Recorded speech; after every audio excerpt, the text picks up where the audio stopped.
Hello, Pickaholics.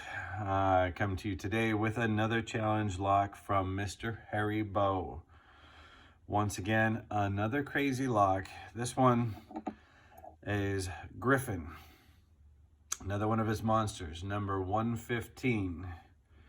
I actually ended up picking this twice inadvertently because I thought I knew what I was doing and how wrong I was. Another 4 hours later, I had picked it the second time. This one's a little bit nuts, and this is in a Gege, and as you can see, absolutely insane, nutty bidding on it. Harry Bow's Griffin, number 115, picked, and that is picked. That is not in a false set, which we've seen sometimes, and this key works absolutely flawlessly.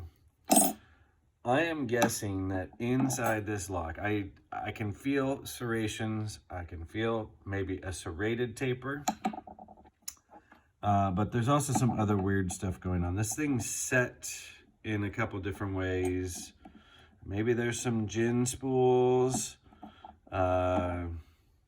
There's just some weird stuff in this one, like he always is prone to doing in his locks. What else was I going to say? I don't remember. So let's get in here and see what's actually inside of this lock. Well, that goes in there nice and smooth. Always got to love it when the shim slides in easier than the cylinder. Let's take the shim back out and set that down. Oh yeah. I'm gonna bet I see something already strange in a couple different ways, but we can see how low some of those pins set. Let's see if I'm right. Yep. We love it when the pins automatically eject out of the plug. What the hell is this? So we have a magnet bottom pin with a ball bearing as the bottom. Let's see, is that? Oh yeah, two-part pin. It wants to hold on to my fingers even knowing it's a 1/4 of an inch away from that ball bearing. So it's got an overset trap on the magnet, and I bet the ball bearing is now magnetic as well. Oh, that would be an ugly configuration now, wouldn't it? Put it in there like that, but that is not the way we found it. That is in number 5. Let's see what else we've got in here. Number 1, little overset serration trap. Oh yeah. Number 2 is a tapered top pin. I think I was saying that this kind of sets like a 500, or excuse me, a 700, ASA 700. Standard in 4, standard in 3 and 4. I lost count. When you pull one pin out, you just get completely lost. And then, oh yes, a serrated taper. Let's see what we've got here. And by the way, this is an example of Harry Bow's pick making expertise. This is one of my favorite picks. This is an antler with a gem, and I love this pick. Nothing in 1, nothing in 2. Oh yeah, that is a massively, it's deep in there, but there is countermilling in 3 and 4, really deep. That's what we were feeling. And there's an extra little lip, but nothing really there. And it has been threaded in 6. Let's see what the top pins look like. We know there's going to be a magnet in 5. Number 1, serrated.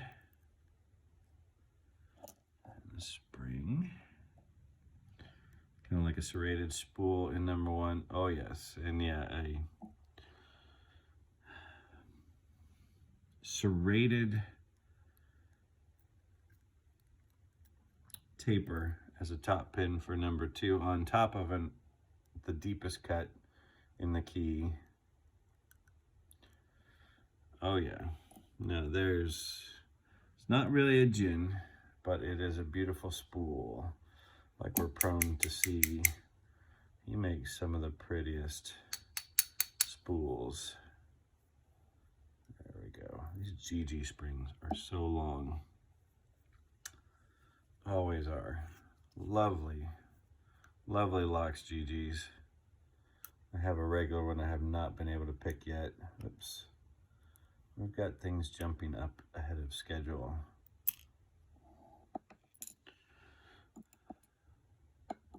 A serrate. Okay, we're moving that pin away. As we know, magnets love to jump around onto steel tweezers. And it is always chaos on the pinning tray, because the Gege springs are also steel, so they start sticking as well. Oh yeah, God, wait till you see number 6 driver. Yeah, another magnet. I'm not holding that. That is floating in air. Nice. Okay, it's gonna start attracting springs. We're just gonna get it out of there. And then we should find, yes, a bronze spring in number 6 or 5, because we don't put steel springs with magnets because it causes complete chaos in a lock. Yes, and another one of those beautiful step spool, like a gin. I'll show you how that locks in on the plug in a second. Let's get the last spring out.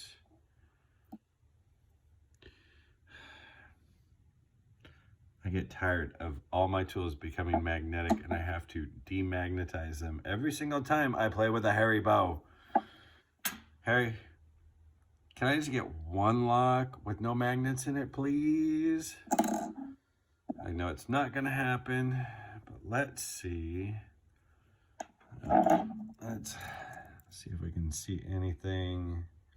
No, it looks clean, but we're gonna check as well. Nothing on 1, nothing on 2, nothing on 3, nothing on 4, 5, or 6. We're clean in the Bible. This lock is all about plug mods and pins. So let's look at the pins. Number 1 bottom pin. Let's see, that should be in focus. Little overset trap. Nice medium height pin. The pin that's stacked on top of it is a spooled serrated. It's got a little bit deeper of a serration on the bottom.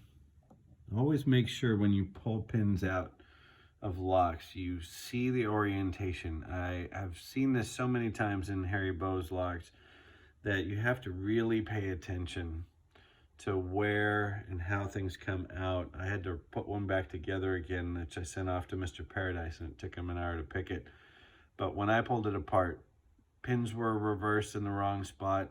Some of them were upside down because they have very fine serrations in certain places.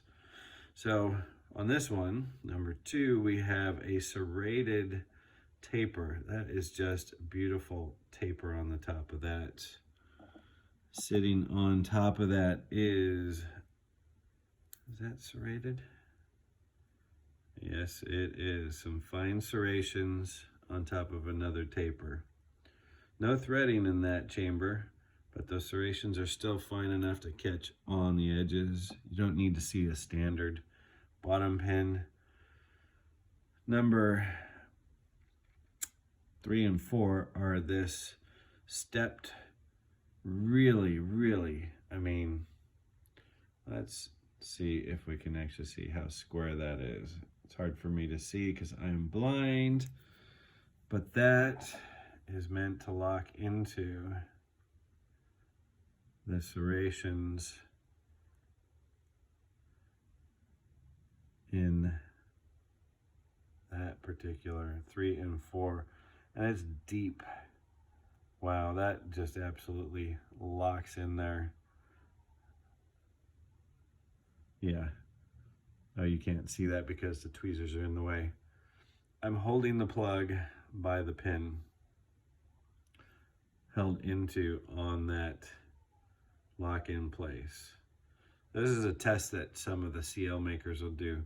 They'll actually take the pins and see if they can hold it in there. Let's see if we can do it with a pair of tweezers and you can actually see a little bit better than my big ugly hands.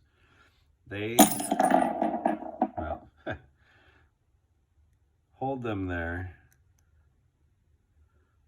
with just the pin locked into that, and that shows you how deep and how crazy those are. Number 5, we're not even going to use the tweezers.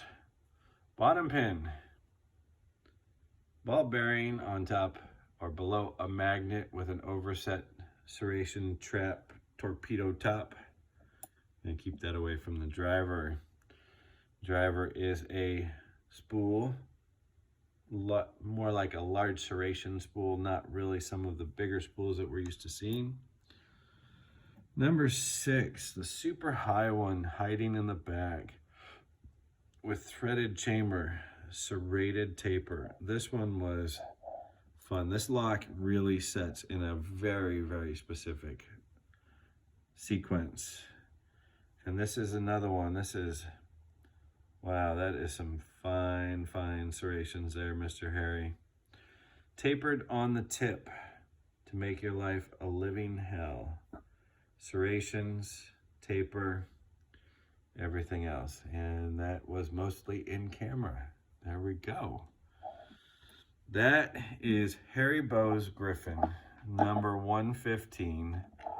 What a lock, as always. Magnetic pins. Actually, let's assemble that. I'm gonna give you a close-up of that and try and not set the world on fire. And it may or may not happen. We can see that in its glory and the way that it's supposed to be sitting. There is Harry Bow's Griffin. Lovely, lovely work, and what a pain in the ass lock this is. I am impressed that I even picked it twice. I don't ever want to pick it again. This one's going out to somebody, and good luck with it, guys. Have a great day, Pickaholics.